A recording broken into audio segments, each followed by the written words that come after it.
The Children's Treatment Center opens its door to a special child, the physically handicapped child. A child who has been afflicted genetically, has suffered a congenital or birth accident, has been attacked by a viral or bacterial infection, or has been a victim of a culturally based mishap or deformity. But the implications of these afflictions are as complicated as they are diverse, and it becomes obvious that in order to assess, formulate, prescribe, and implement programs to best meet the needs of our children, a teamwork of professionals, namely doctors, audiologists, occupational therapists, physical therapists, psychologists, and teachers is needed. But the purpose of this presentation is not to outline the roles of these professionals, but rather to focus upon the school aspect of this child's development. It is imperative, although, to note that in providing for program for each child, the suggestions, opinions, and directives of the aforementioned professionals bears a strong influence. You will please note this as you see the child engaged in using adaptive equipment, involved in sessions, concentrating on sensory stimulation, speech therapy, fine motor training, and perceptual development, all in a context where manipulation, socialization, creative thinking and developing awareness, and language through experience is deemed highly valuable. We therefore are saying that we feel that it is our duty to give individualized and specialized instruction using media, direction, and time most appropriate to a child's learning style, physical capabilities, intellectual potential based on medical prognosis. To date, we have dealt with what might be classed as three main categories of children. 1. Those children with terminal illnesses such as cancer and muscular dystrophy. 2. Those children needing special therapy after surgery or an accident, thus needing homeschool programs to be continued. And 3. Those children whose physical disability is too serious as to allow them to cope in a regular classroom. Our objectives, therefore, are so extensive as to include 1. Enhancing the quality of the remaining lifespan by encouraging social experience, developing special talents, and providing entertainment and meaningful experiences. 2. Continuing academic programs as prescribed by home schools. And 3. Providing for developmental type programs in perceptual, sensory, fine motor, and speech areas at the pre-readiness and academic levels. Let us now begin by examining the morning segment of the program. Firstly, as the main objective of the overall programming is to cater to individual needs of children, special attention is given to scheduling teacher aids and general disposition of materials in the classroom in order to free the teacher to become more frequently involved with children in special sessions. To begin with, a diary board is set up on which each child's name and daily workload is indicated. Each child thus learns to follow this board's direction. More capable children, of course, aiding those less capable, take the time needed to complete an activity and continue to the next requirement without interruption to the teacher. It follows then that some children become more self-directive and more self-reliant, a definite asset to those children returning to regular classrooms. Basal readers as well as workbooks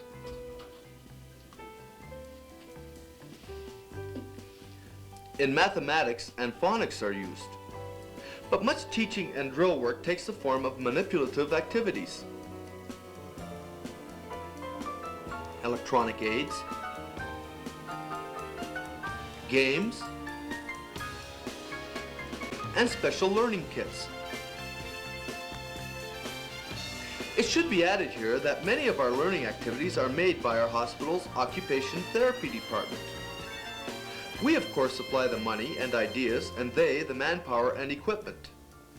In the area of improving involvement, interest and skills in reading, we try to enrich the program by implementing sustained reading time, by providing children and reading to these children a variety of books, by inviting consultants and volunteers to read to our children, by providing interest books at parallel reading levels, and by periodically featuring and displaying a special author.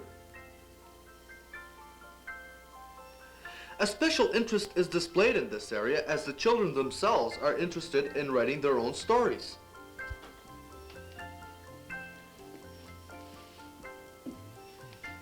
In order to allow for best use of time, therapists often come into the classroom and provide some of the therapy needed as the child continues his schoolwork. Children also received at least 20 minutes of individualized therapy daily. Many interest centers are set up: home, arts and crafts, music, writing, math, perception, sand, water, puppet, games, etc. These centers involve children regardless of the age, interest, and ability in both sequential and structured processes, as well as in free, explorative interaction. The puppet area serves to help children learn to express themselves in a more formal way as they enact known plays, or in a more creative way as they fabricate their own puppets and formulate their own dialogue. The listening center is most popular as the children choose it during free time with friends, or are involved in a group learning activity as directed by the teacher. The children are encouraged to express their love for each other as well as for all living things. In turn, they take the responsibility for feeding and caring, as well as for observing new needs, lifestyles, and environment.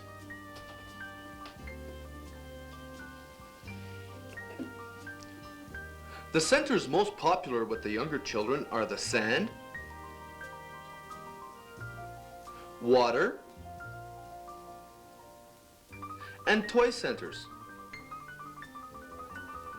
With their innate quality of involving children in manipulating or relating spontaneous language, sharing, imagining, forming concepts, and enjoying textures and dimensions. To the teacher, of course, these centers are irreplaceable insofar as allowing her to evaluate these children, their level of performance and stage of development.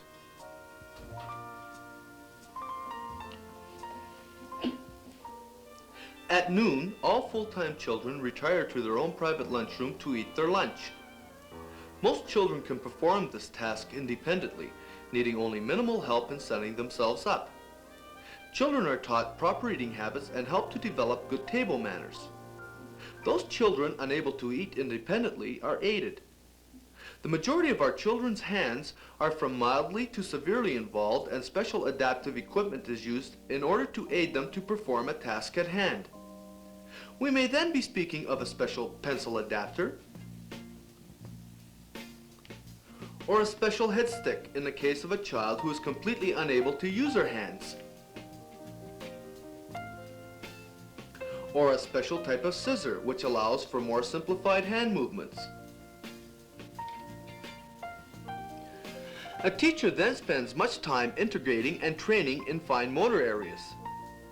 A child, therefore, may be involved in a specific and closely supervised activity, or working on a craft where teacher objectives are not as obvious, but where attention span and careful following of directives are prerequisites. Children are encouraged to use many types of tools and thus produce many types of therapeutic movements, such as twisting, prying, arranging, hammering, linking, and those movements associated with clay work such as molding, pounding, squeezing, and the list goes on. I feel that it would be safe to state that a great number of our children demonstrate special learning disabilities, and special sessions are again held to aid these children in developing space and depth perception, directionality, laterality, shape, color, and size notions, as well as experiences such as closure, grouping, proximity, sequence, and continuity. The trend for younger children is to use materials and objects most real to this child's own experience and knowledge. Based on the assumption that due to their lack of mobility, these children's tactile development has suffered greatly, they are introduced to various textures, colors, and odors. In trying to bring the environment to the child, it is hoped that they will grow to better understand, discriminate, and identify using qualitative words such as rough, green, heavy, slippery, wet, and quantitative words such as lots and none, and special arrangement and locality words such as here, there, in front of. We have always found water to be an excellent medium through which to achieve some of these goals. The stimulation mirror is excellent insofar as motivating children with their poor head control to remain in a therapeutic position for a longer period of time. Here a child who is usually lying on his back or sitting on a chair with his face and shoulders bent forward sees himself in an upright position enjoying visual, tactile, and auditory stimulation in a definite learning and perceiving context. This mirror is also an invaluable aid in speech therapy. We are very fortunate to have on our staff a qualified speech therapist who interacts daily with many of our children in special sessions, since the incidence of poor speech patterns and lag in language development is also very high. These children are also often grouped so that they may interact with the teacher and among themselves. To aid in the evaluation of progress, videotape recordings are taken at different intervals for comparison's sake. In the hope of developing self-confidence and self-worth within the children, the art period, that all-encompassing discipline, is an integral part of our routine, and the children are encouraged to create using many types of media and tools. Again, the children benefit from the occupational therapy department, which allows us to use its facilities, including a kiln.